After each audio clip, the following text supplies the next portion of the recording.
you very much. Hello, everyone. My name is Dave Mitchell. I'm president of QP Local 79, which represents approximately 20,000 city workers, including frontline staff at Children's Services Division. Toronto's childcare centres show their value of the city through superior quality ratings, service to high-needs populations, a higher proportion of care for special needs children, and set the benchmark for quality standards and wages in the sector. Our members in the city-run centres are professional and provide care for children in the most critical stages of their development. I would like to address the two cost savings measures the Auditor General uses to justify the alternative service delivery option that don't fully take into account the complexity of Toronto's childcare system. The first centres on reducing the capital expenditures. Let's remember that the city does not operate childcare centres to make money. The city strives to have 100% of its spots filled with subsidized spaces. The city locates its childcare centres, as we've heard, in high need areas. Half of the new planned capital projects are concentrated in 3 of the city's wards, which include priority communities like Malvern and the Jane Street corridor. According to the city census data, these wards have high numbers of single parents and significantly low household incomes that have a city average than the city average. City-run, city-run centres never turn away a child, provide equitable access to serve 10% of special needs children. The city is doing a good job in ensuring that it continues to provide service where it is needed the most,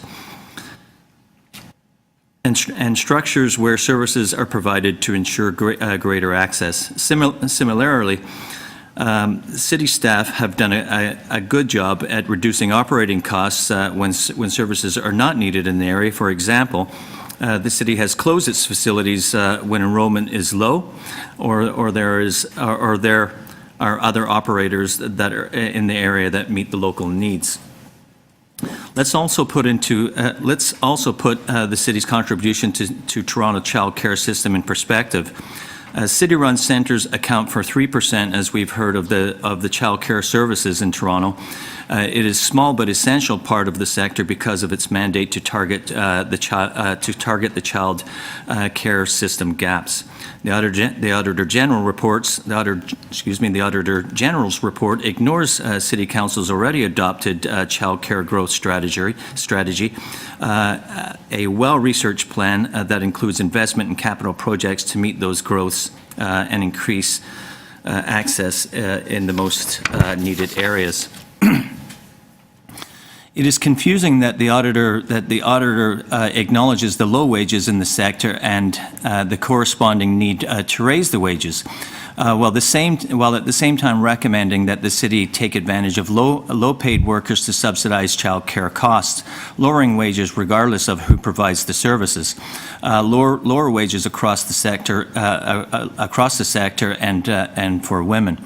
The city and the province both recognize that quality childcare is achieved through well-trained and well-compensated workforce. The city's childcare growth strategy recognizes the importance of building a thriving workforce where investment in salary are also investments in affordability. Increasing affordability should not come at the cost of putting downward pressure on salaries or programs. Having said all this, ladies and gentlemen, I've recently received a phone call from someone from the public, a couple named Lorraine and Kevin, who have a son named Brendan, who is now 15. He falls under the autism spectrum, and Lorraine and Kevin had put Brendan into one of the child cares, city-run child cares, when he was I think about Lorraine had said about 15 months. Lorraine had said to me in more than many terms that if it wasn't for the staff helping with the recognition of the autism and realizing and seeing this at such an early age, they don't believe that their son at 15 years old right now would be as advanced as he is. He goes home on his own. He takes buses. He's active in his school. He has very high grades.